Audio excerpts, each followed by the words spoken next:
noite, a paz de Jesus a todos. Seja louvado nosso Senhor Jesus Cristo, para sempre seja louvado. Estamos aqui, iniciando mais uma live do discipulado nas terças-feiras, entrando em comunhão com muitas pessoas que vão acessando pelo nosso Facebook este momento de formação, de estudo da sã doutrina da salvação e podendo refletir mais, de uma maneira mais detida, sobre o ensinamento da nossa fé para sermos fortalecidos a cada dia mais na verdade e fortalecidos na verdade podermos ter discernimento dos dias que vivemos, discernimento dos desafios de cada dia, os desafios da fé. Muitas pessoas vão entrando aí, vão se conectando conosco, são bem-vindos. Que bom que você está aí. Vai compartilhando, chamando mais gente para entrar, para a gente poder estudar um pouco juntos, para a gente poder estar juntos, não é? Nesse momento, e refletir, estudar e aprender. Aprender com a sã doutrina, não é comigo, não. Eu também estou estudando junto com vocês e todos nós juntos podemos assim estudar e aprender e andar um pouco mais, não é? Esperamos que essa live do discipulado atinja muitas pessoas, muitas almas, muitos corações e assim nós possamos crescer no entendimento, no conhecimento da nossa fé. Vamos rezar, vamos pedir o auxílio do Divino Espírito Santo para nos ajudar nesse momento. Em nome do Pai, do Filho e do Espírito Santo. Amém. Vinde, Espírito Santo, enchei os corações dos vossos fiéis, acendei neles o fogo do vosso amor, enviai o vosso Espírito e tudo será criado, e renovareis a face da terra. Ó Deus, que instruístes os corações dos vossos fiéis com a luz do Espírito Santo, fazei que apreciemos retamente todas as coisas, segundo o mesmo Espírito, e gozemos sempre da sua consolação, pelo mesmo Cristo, Senhor nosso. Amém. Ave Maria, cheia de graça, o Senhor é convosco. Bendita sois vós entre as mulheres. Bendito é o fruto do vosso ventre, Jesus. Santa Maria, Mãe de Deus, rogai por nós, pecadores, agora e na hora de nossa morte. Amém. Rogai por nós, Santa Mãe de Deus, para que sejamos dignos das promessas de Cristo. Em nome do Pai, do Filho e do Espírito Santo. Amém. Nós iniciamos na live anterior o estudo da Didaqué. Víamos fazendo um caminho de reflexão sobre os sinais dos tempos, com uma visão dentro da escatologia católica, da escatologia cristã, e isso foi nos trazendo a este aspecto de que o justo viverá da fé. E esse, na verdade, é o nosso propósito com essas lives do discipulado, é o fortalecimento da nossa fé. A Bíblia diz, Deus fala pelas Escrituras que o povo dele se perde por falta de conhecimento. Então, adquirir o conhecimento da fé é fundamental. Nesses dias, aconteceu no mundo católico e para toda a sociedade a publicação em língua alemã e agora se prevê para o final do ano a publicação em língua inglesa. Esperamos que em breve possamos ter a publicação em língua portuguesa da mais nova biografia do Santo Padre, o Papa Bento XVI, hoje Bispo Emérito de Roma. O Papa Bento XVI diz lá, entre várias coisas, só a parte que eu tive acesso, e que mais ficou conhecida aí, porque não pude ler a biografia, nem leio, nem tenho acesso, e muito menos conheço a língua alemã. Mas naquilo que chegou até nós, de que ele disse que vivemos dias de uma grande ditadura, do relativismo mundial. E isso ele já falou lá no ano de 2005, inclusive no seu sermão na missa pró-elegendo o pontífice, que é a missa para a eleição do pontífice. Ele era decano, né, decano não, ele era responsável por aquela Santa Missa e pelas conduções ali daquele conclave, que o elegeu, inclusive, Papa.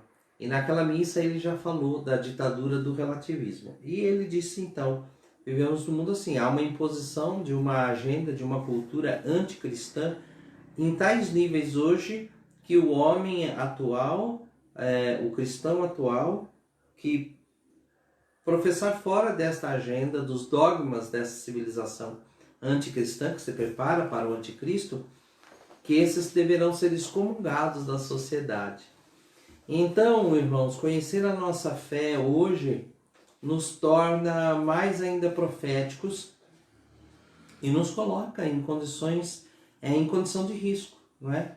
E por essa razão nós optamos por ir às fontes primárias do catecismo da fé. A fé nos é transmitida pelas Sagradas Escrituras, pela Sagrada Tradição e pelo Sagrado Magistério. Não é? Aqueles que têm a instrução e o dom de Deus de instruir-nos na fé e de preservar-nos na fé e de transmitir-nos o conhecimento da verdade. Não é?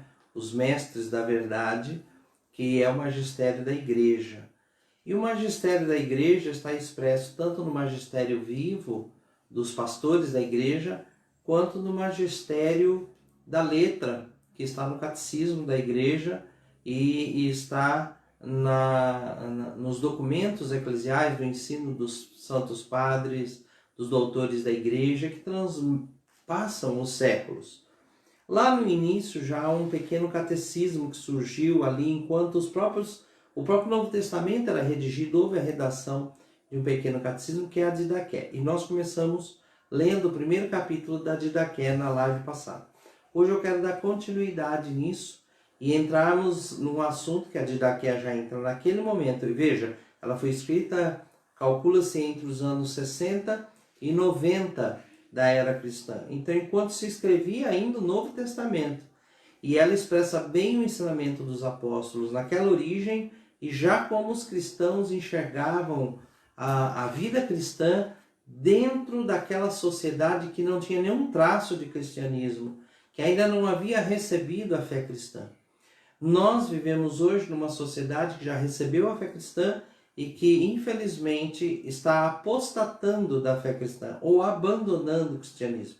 Lembre-se que a cultura ocidental foi fortemente influenciada, formada pelo cristianismo, pelos valores judaico-cristãos, né? E essa cultura ocidental hoje rejeita as suas bases cristãs. Então, voltar ao ensinamento das bases nos ajuda a nos posicionar hoje num mundo quase que, muitos dizem assim, e podemos infelizmente falar assim, num mundo pós-cristão, uma sociedade que abandona o cristianismo, não é? Os primeiros discípulos cristãos tiveram uma sociedade não cristã que eles tinham que conquistar.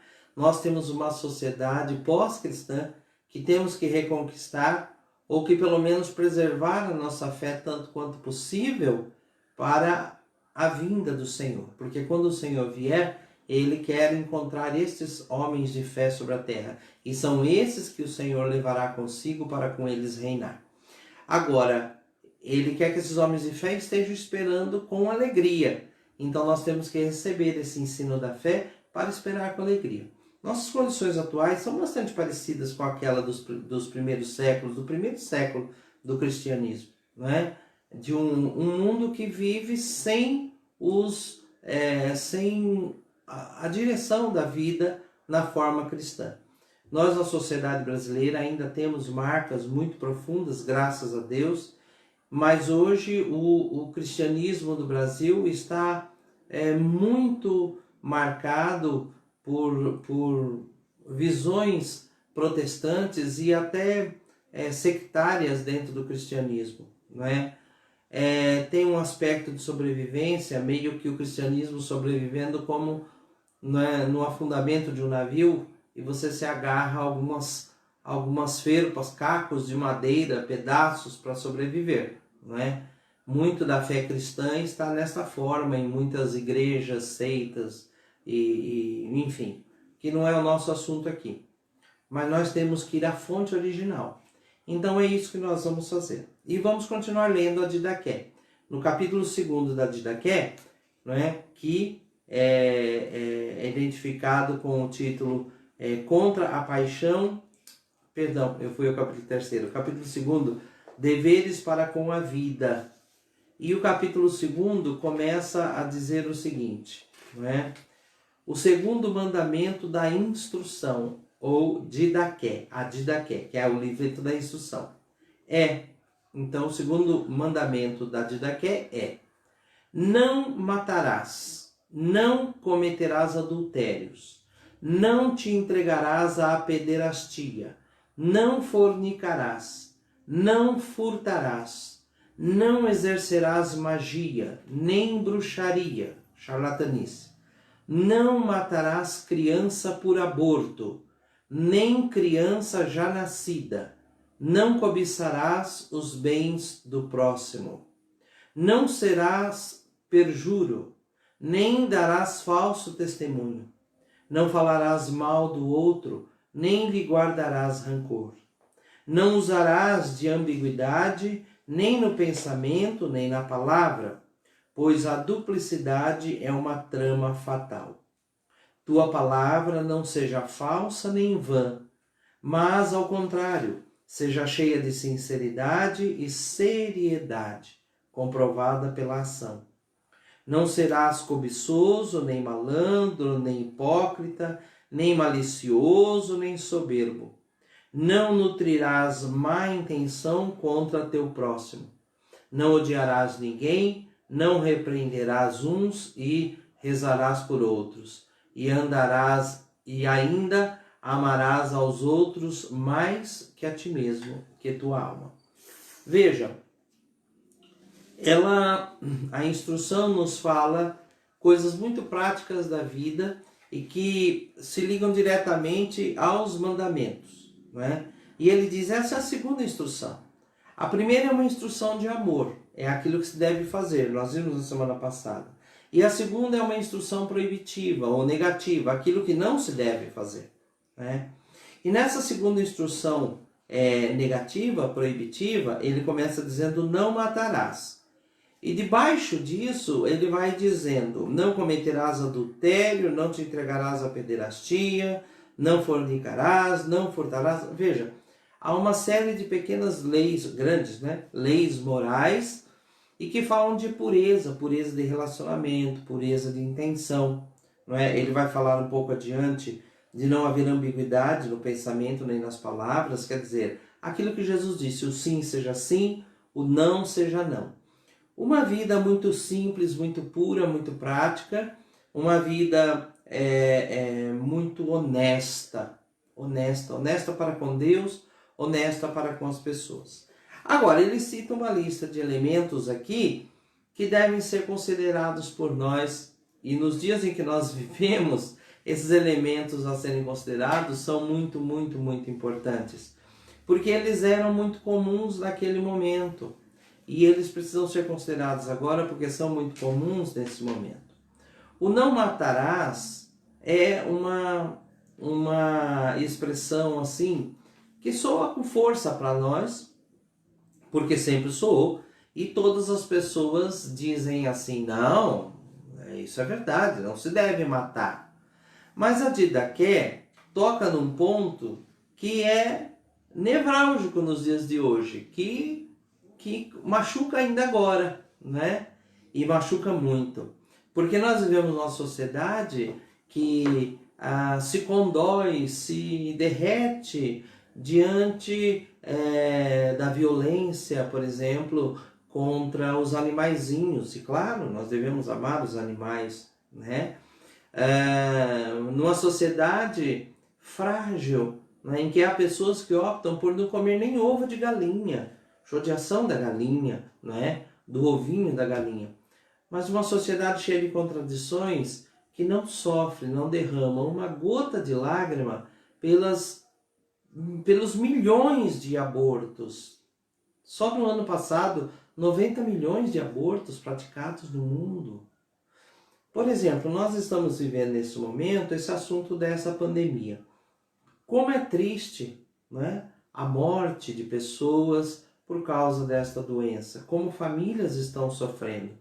E nós vemos nas redes sociais as pessoas desfiando lamentos, né, tremendo, chorando e até se degladiando umas com as outras quando alguém tenta chamar a atenção ao fato de que é preciso ter equilíbrio no tratamento desta pandemia, em que as pessoas precisam também, não podem ficar simplesmente trancadas dentro de suas casas, as pessoas terão que enfrentar o mundo do trabalho, porque afinal de contas a vida material segue e as pessoas precisam viver, comer, enfim, como conciliar isso? Há conflitos, conflitos políticos, conflitos ideológicos, conflitos partidários, há interesse de tudo que é sorte, e é tão difícil as pessoas equilibrarem isso. E o que nós podemos notar é que as pessoas que estão todas desesperadas com as mortes por causa de Covid-19, mais estão desesperadas pelo fato de que estão assustadas com medo de perderem entes queridos e delas mesmas contraírem essa doença e morrer,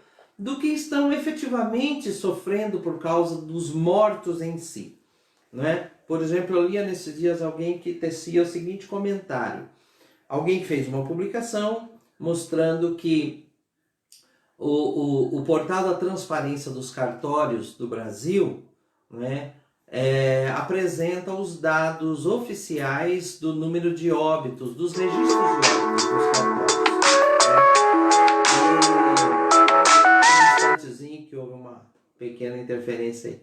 Bom, enfim, que o registro de óbitos, né, no Brasil, óbitos assim, registros oficiais feitos nos cartórios, que esse registro de óbitos do período de 1 de março deste ano até 5 de maio deste ano, o registro de óbitos deste período deste ano acusa 22 mil óbitos a menos do que o mesmo período do ano passado.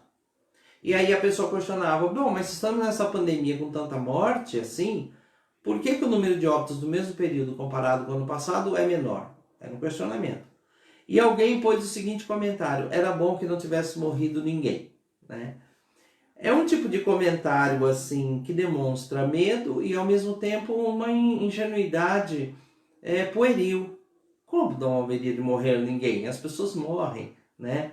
Há dados aí, como diz, estatísticos que acusam 50 milhões de mortes por ano no mundo, todos os anos. Porque há um hino tão antigo que a gente canta e que diz assim, louvado seja o meu Senhor por aqueles que agora nascem, por aqueles que agora morrem. Então nós vemos esse desespero diante da morte por essa enfermidade, mas que não é o mesmo desespero, que não há nenhum tipo de movimentação, lockdowns, paralisações, nada, pelos milhões de crianças que são abortadas anualmente. Há pessoas que chegam a alegar de que, como não nasceram, então isso não é assassinato, né? Como se houvesse uma transformação mágica no momento do parto, em que aquilo que não era vida passa a ser vida, né? Há pessoas que discutem o momento que se pode fazer aborto. Talvez aos 3 meses seja possível, porque até os 3 meses não é uma vida. Quando é que a vida começa, né? E é uma discussão muito grave, porque não se chegará a um consenso pelo simples fato de que há muitas pessoas que discutem isso sem nenhum desejo de consenso, né? E como é impossível se precisar no momento que a vida surge, né? Então é impossível se precisar quando é assassinato ou não do feto no ventre. Mas o fato é que para nós católicos, desde os primeiros ensinos, está muito claro, o não matarás, diz aqui, não matarás crianças por aborto, nem crianças já nascidas. Ou seja, crianças por aborto ou criança já nascida, o que diferencia se matar? O aborto é matar antes de nascer. E o homicídio é matar depois de nascer, né? E hoje em dia tem até um termo a mais, feminicídio, quando o ser humano assassinado é uma mulher, né? Ah, não, mas essa foi violência contra a mulher. Bom, o assassinato é sempre uma violência, né? Então, matar uma pessoa nascida é homicídio, assassinato. E matar uma pessoa não nascida é o quê? É aborto, assassinato, né? Ou é um homicídio ou é um aborto. Ambos são assassinato. Ambos é matar. Para nós cristãos, não importa. Não é questão de precisar a hora que tem vida ou não tem vida. A vida, ela é um dom de Deus, que só Deus compete a determinação da hora. Mas, Sandro, e no caso de uma pessoa cuja criança é fruto de um estupro, de um ato de violência sexual, não é? Então, se houver que determinar uma pena de morte devido ao ato de violência sexual, se houvesse que se determinar, se fosse moral determinar essa pena de morte, que ela se determinasse sobre o agressor e não sobre o fruto da agressão, né? Então, a criança que foi concebida naquele ato violento, ela não é culpada do ato violento. Ah, mas ela não pode ser amada por aquela mãe que a carrega no seu ventre. É claro que isso é de uma delicadeza e uma particularidade tão complexa. Porém, por mais complexo que seja, nós católicos não podemos, em nenhuma hipótese, concordar que aquela criança seja assassinada. Isso é desde o princípio da nossa fé. Não matarás por aborto uma criança. Ah, mas e se ela for doente? Se ela tiver microcefalia, foi afetada por zika vírus, ou ela tiver uma deformidade ou uma má formação congênita? Bom, se ela tiver microcefalia, ela vai nascer e viver por algumas horas ou alguns dias. Pois bem, é o ciclo natural da vida. Ela nasceu por alguns dias e morreu. Eu e você, quantos dias estamos nascidos? Se nós compararmos 80 anos de vida de uma pessoa e calcularmos esse número de dias, e compararmos isso com o tanto de anos, de dias que existe a civilização no mundo, a sua vida poderá ser chamada também de poucos dias. Então, podemos matar em qualquer hora, em qualquer momento?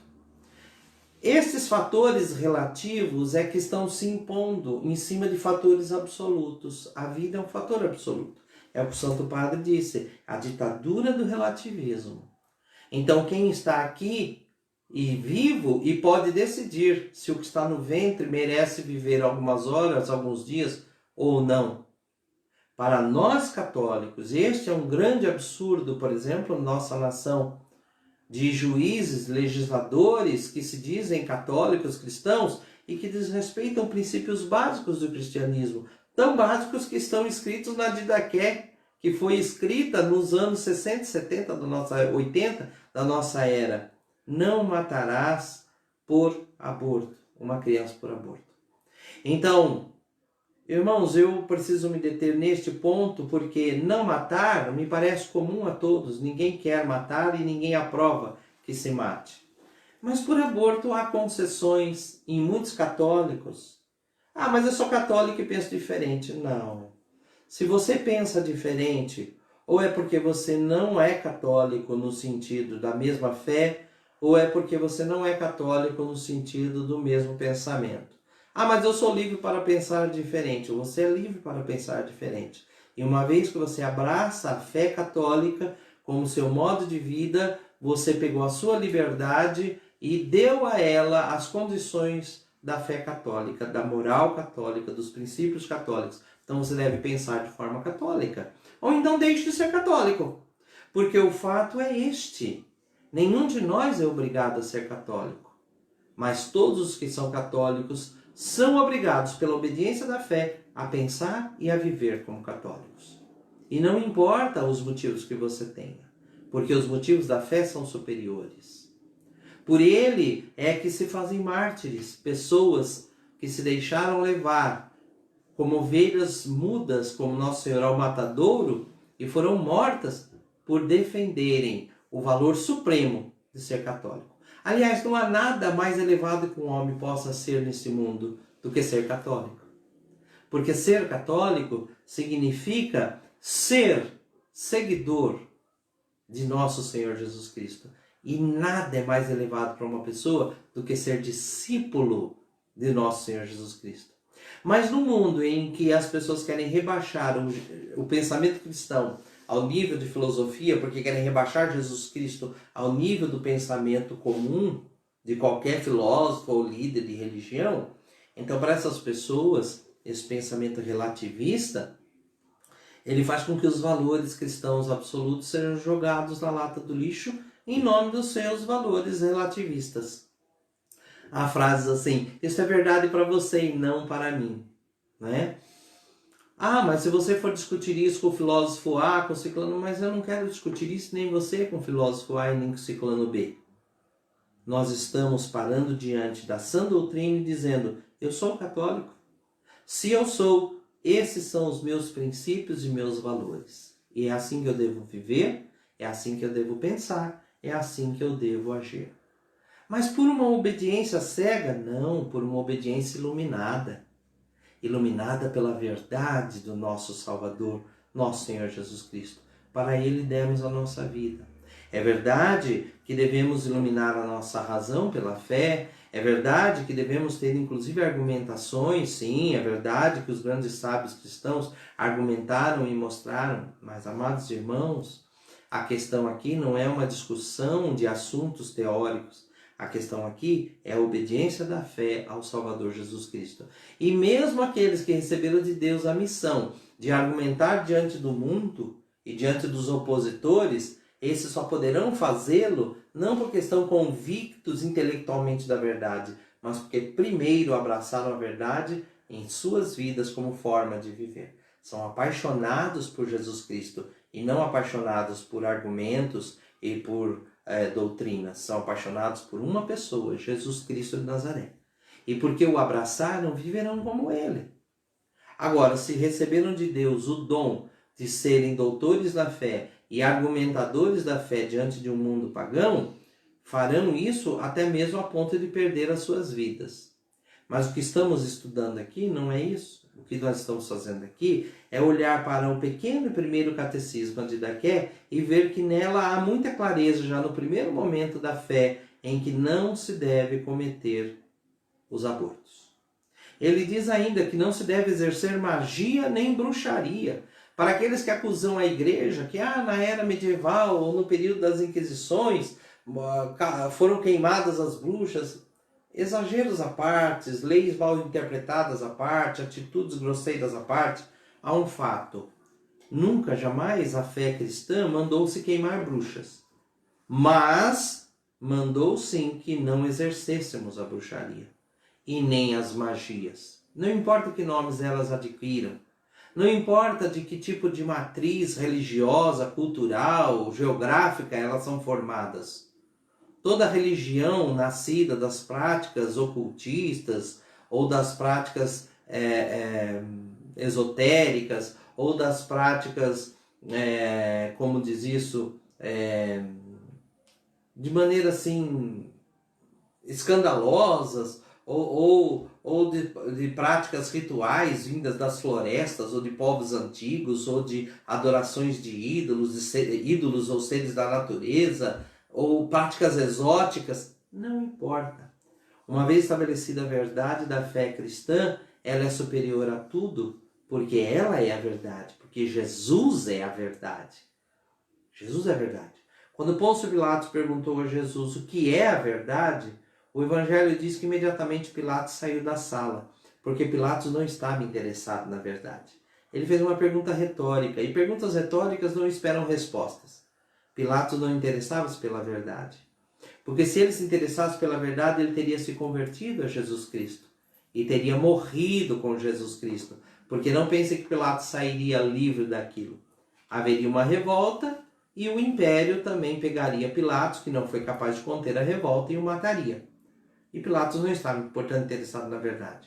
Mas se você está interessado pela verdade, saiba que você e eu acabaremos morrendo por causa dessa verdade.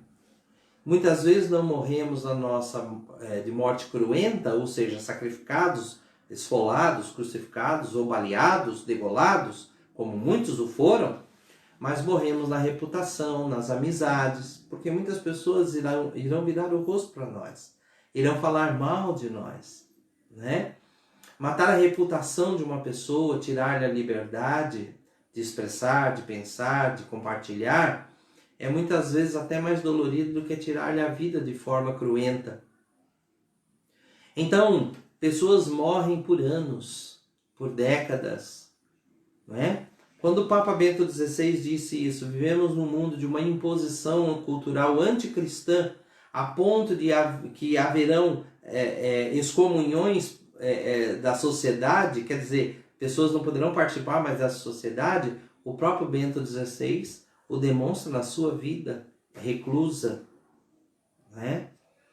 Bom, irmãos, então são esses elementos que nos chamam a atenção, mas aqui é um elemento, há tantos, né? Ele diz, não serás perjuro ou jurar falso. Isso atenta contra o primeiro mandamento, jurar falso em nome de Deus. As pessoas juram e tiram seu juramento, né? Os altos índices como diz, de charlatanice, de mentira, de negócios mal tramados. Ele diz aqui, olha, você não deverá ser malandro, nem cobiçoso, nem hipócrita, nem malicioso.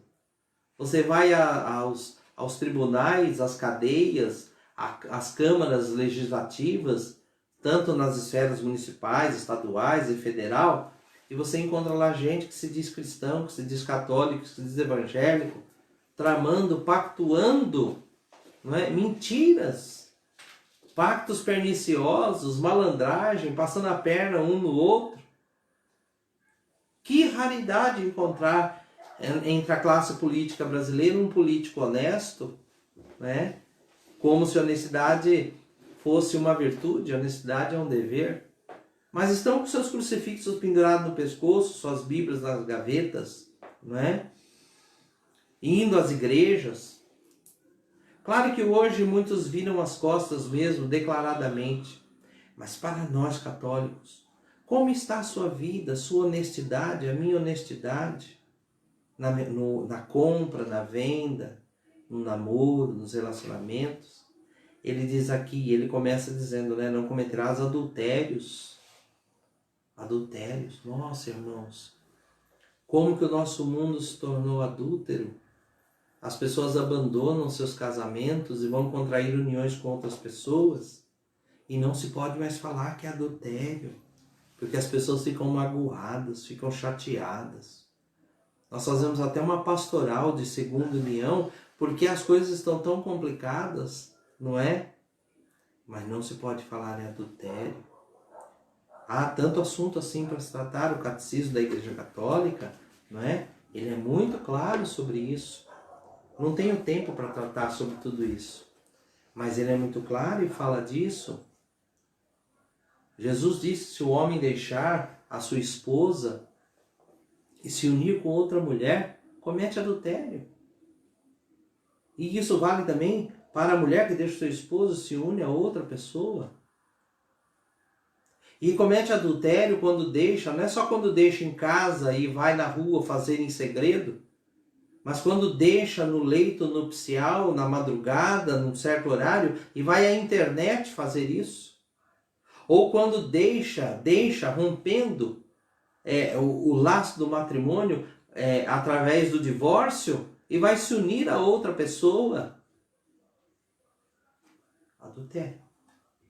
Não se pode mais usar a palavra. Ela ofende os ouvidos sensíveis das pessoas que choram, né? Por causa da camada de ozônio, mas que não se importa com a salvação de suas próprias almas. Há muitas pessoas que se divorciaram porque entraram em relacionamentos conturbados e sofriam riscos graves de vida. Esta é uma coisa. Mas isso não as autorizou a burlar o mandamento e poder contrair. Outro relacionamento. Mas as pessoas têm direito de ser felizes. Tem. A nossa felicidade é o Senhor. É a comunhão com Deus. Quem disse que a vida cristã seria fácil? E ele diz ainda aqui, não te entregarás a pederastia. Você sabe o que é pederastia? A pederastia é a prática sexual entre dois machos. Porque na época a pederastia era muito comum na cultura helênica, praticada de maneira diversa em várias partes do mundo, né? Mesmo no mundo grego.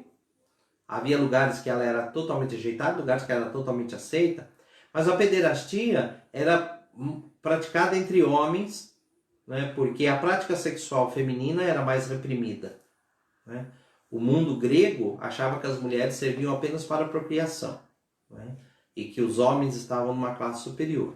Mas os homens praticavam entre si a pederastia. Ela era praticada, por exemplo, e a pederastia estava muito ligada à prática sexual entre um homem mais velho e um homem mais jovem, geralmente um adolescente, onde grandes mestres queriam introduzir aquela pessoa na sociedade. Às vezes um pai dava seu próprio filho a ser guiado por um desses pedagogos, que eram esses mestres, e esses então praticavam a vida sexual com esses garotos adolescentes. Então a pederastia está muito ligada à pedofilia, por exemplo, mas ela também está ligada à homossexualidade. Mas hoje não se pode falar, porque o homossexual tornou-se uma classe superior que tem que ser intocável. E ele diz com muita clareza, a Didaqué diz com muita clareza, não te entregarás à pederastia.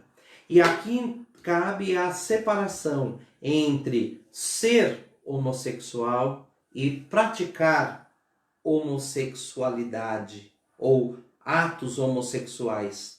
Ter a homossexualidade e praticar atos homossexuais. Nem todo homossexual, não é, pratica pederastia no sentido estrito do termo. O termo pederasta é um termo um pouco genérico. Por exemplo, as práticas de sexo entre militares dentro dos limites de suas funções, não importa aí homem com mulher ou homem com mulher, né? É punida inclusive por lei no Brasil, como lei militar, né? Como pederastia. Então é um pouco amplo isso, a gente não pode simplesmente dizer, dar sinônimo de homossexualidade e pederastia, não pode fazer esse sinônimo. Mas a pederastia é uma prática entre pessoas do mesmo sexo, aí entre o mais velho com o mais novo. E aí entra a questão da pedofilia. E não pode se dizer que o homossexual é pedófilo. Não, né? Há pedófilos que não são homossexuais e há homossexuais que são pedófilos. A questão não é esta. Mas aqui está implícita a questão das relações homossexuais. O que é que o catecismo da Igreja Católica diz sobre homossexualidade? Você sabe o que é que ele diz? Como um católico olha para a homossexualidade? O catecismo diz como olha. O catecismo diz no parágrafo 2357 o seguinte: a homossexualidade designa a relação entre homens e mulheres que sentem atração sexual exclusiva ou predominante por pessoas do mesmo sexo. Pronto, todo mundo sabe disso. Aí o catecismo diz: a homossexualidade se reveste de forma muito variáveis ao longo do século e das culturas. A sua gênese, a sua origem psíquica, continua amplamente inexplicada. O catecismo diz, também está inexplicado porque as pessoas são assim, têm essas inclinações, esses desejos, ou são assim, né? Apoiando-se na Sagrada Escritura, que o apresenta como depravações graves, você sabia? A Sagrada Escritura apresenta as práticas homossexuais como depravações graves. Por exemplo, em Romanos 1, 24 a 27, o catecismo cita. O que está escrito lá em Romanos? Vamos lá? Romanos, capítulo 1, versículos 24 a 27. É importante ler nas páginas das Escrituras. Ele diz assim: Por isso, Deus os entregou aos desejos de seus corações, a imundície, de modo que desonraram entre si os próprios corpos, trocaram a verdade de Deus pela mentira, e adoraram e serviram a criatura em vez do Criador, que é bendito pelos séculos. Amém. Por isso, Deus os entregou às paixões vergonhosas. As suas mulheres mudaram as relações naturais em relações contra a natureza. O que é a relação contra a natureza? É a relação homossexual, em que o órgão sexual masculino é introduzido numa parte do corpo que não é própria para isso, que é o órgão feminino. E isso se pode praticar na mulher e se pode praticar em outro homem. Do mesmo modo também, os homens, deixando o uso natural da mulher, arderam em desejos uns para com os outros, cometendo homens com homens a torpeza e recebendo em seus corpos a paga devida ao seu desvario. Então vejam só, meus irmãos, a Escritura trata isso com clareza. E nós devemos tratar com clareza. E isso não é julgamento da vida alheia. Olha o que o catecismo vai seguir dizendo para a gente. O catecismo que cita essa passagem de Escritura, nela se apoia e diz que isso são depravações graves, diz assim, a tradição sempre declarou que os atos de homossexualidade são intrinsecamente desordenados. Uma coisa é ser homossexual, outra coisa é praticar os atos. Agora veja, são contrários à lei natural. Por quê? Fecham o ato sexual ao dom da vida. Não tem como um ato homossexual gerar vida, gerar um outro ser humano. Isso é absoluto, é uma verdade absoluta. Isso, quando você vive numa sociedade tão impuramente sexualizada, em que diz que sexo, chamam fazer relações sexuais, dizem que é o mesmo que fazer amor, ligam amor com sexo nesses níveis, né? Até perder todo o sentido e as pessoas terem relações abertas, como alguns dizem por aí. Não, o amor ele é doação, ele é maior. O amor entre um homem e uma mulher que pactuam entre si um matrimônio para gerar seus filhos. Os atos homossexuais não podem gerar filhos, eles são meramente de prazer carnal. E aí diz assim, não procedem de uma complementaridade afetiva e sexual verdadeiras. Em caso algum podem ser aprovados. Em caso algum podem ser aprovados. Eu vou ler. Em caso algum podem ser aprovados. Está no Catecismo da Igreja Católica. Em caso algum. E ele diz, um número não negligenciável de homens e de mulheres apresenta tendências homossexuais inatas. Nasceram com essas tendências. E não são poucas pessoas. Então o Catecismo diz, não são eles que escolhem sua condição homossexual. Não escolheram ser assim. Muita gente não escolheu. Para a maioria, pois, esta constitui uma provação. É uma provação. Difícil. Sente-se inclinado para algo que é intrinsecamente imoral. Contrário à natureza. Que provação! Devem ser acolhidos com respeito, compaixão e delicadeza. Evitar-se-á para com eles todo sinal de discriminação injusta. Não podem ser discriminados, porque são de maneira inata tendentes à homossexualidade. Essas pessoas são chamadas a realizar a vontade de Deus na sua vida. Sim, qual é a vontade de Deus? E se forem cristãs, a unir ao sacrifício da cruz do Senhor as dificuldades que podem encontrar por causa de sua condição. As pessoas homossexuais são chamadas à castidade.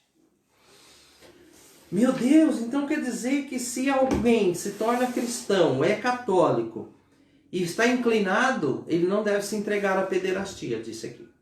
E eu falei de pederastia na abrangência do termo, né? Mas o que fazer? Unir-se à cruz de Cristo. Você acha, eu lhe faço essa pergunta para terminar minha reflexão. Você acha que se tivesse um jeito menos doloroso de nos salvar, Jesus não teria escolhido esse jeito? Você acha que Jesus morreu na cruz, o Pai enviou para morrer na cruz por masoquismo? Dor por dor? Por sofrimento? Sádico? Não. Muitas vezes a salvação só passa pelo caminho da cruz. Aliás, a salvação sempre passa pelo caminho da cruz. Mas muitas vezes esse caminho da cruz é muito dolorido. Então, se alguém me assiste agora e tem em si uma condição inata ou psicologicamente inexplicável, não importa, não é aqui, não está isso em questão. Que a inclina para desejos homoafetivos, homossexuais, que em outros momentos foram chamados de, e ao praticar práticas de pederastia ou de sodomia, é duro para você, é duro. Você precisa unir-se à cruz de Cristo e manter a castidade. Você não foi chamado ao matrimônio. Você não tem dom para o casamento. Porque o casamento implica que a sua sexualidade esteja envolvida em condições diferentes dessa que você se inclina. Então você abraça a castidade e a continência perfeita. Ah, mas é justo? Não era justo que Jesus morresse na cruz. Mas do que parecia injusto, ele fez justiça. Se houvesse um jeito mais simples e menos doloroso, ele teria abraçado. Ele disse ao Pai, Pai, afasta de mim esse cálice. Mas não havia outro caminho. É amargo, é dolorido? Meu irmão, minha irmã, você é católico. Para você, a vida não se resume ao prazer da sua sexualidade. A vida se amplia ao prazer da comunhão com Deus na eternidade. E se alguém disser, mas por que Deus me fez assim? Eu tenho que viver assim. Mas ainda que um anjo descido do céu dissesse, ninguém te julgue por isso, viva assim, seja feliz. Declare o anátema. Contradiz a verdade da fé. E não se engane, mesmo que um anjo descido do céu dissesse isso. Não se engane. Permaneça na verdade das Escrituras e da sã doutrina. E salve a tua alma. Salve a tua alma. No mundo dos primeiros cristãos, a pederastia, as impurezas sexuais, o adultério, as orgias, a sodomia eram comuns. Mas os cristãos eram diferentes. Padre Raniero Cantalamessa, um grande estudioso da primeira era cristã, ele diz que os romanos, olhando os cristãos, diziam, eles têm tudo em comum, menos a cama. Porque para os romanos, pôr as coisas em comum era loucura, mas a cama deles era em comum.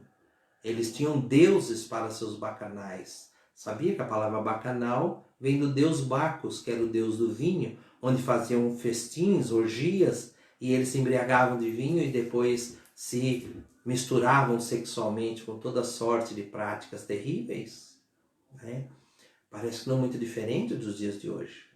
Nós somos chamados a um mundo diferente. Todos podemos entrar no céu. Quem tem e quem não tem inclinações homossexuais. Mas que todos sejamos puros. Marido e mulher puros nas relações, solteiros puros na vida. E é isso. Essa é a Didaqué, essa é a nossa fé, que da igreja recebemos e sinceramente professamos. Ah, mas um padre falou, olha, eu mato isso aqui com esta frase que está nas Escrituras. Mesmo que um anjo descer do céu e falar diferente. Está aqui a doutrina de sempre. Não é papa que pode mudar isso, não é bispo, não é padre, não é ninguém. Essa é a doutrina da igreja. E é com ela que nós ficamos, é ela que obedecemos. Ninguém poderá mudá-la. E se alguém o fizer, está fazendo para a perturbação da fé. Por isso nós estamos estudando essa doutrina, para sermos esclarecidos e caminharmos na verdade.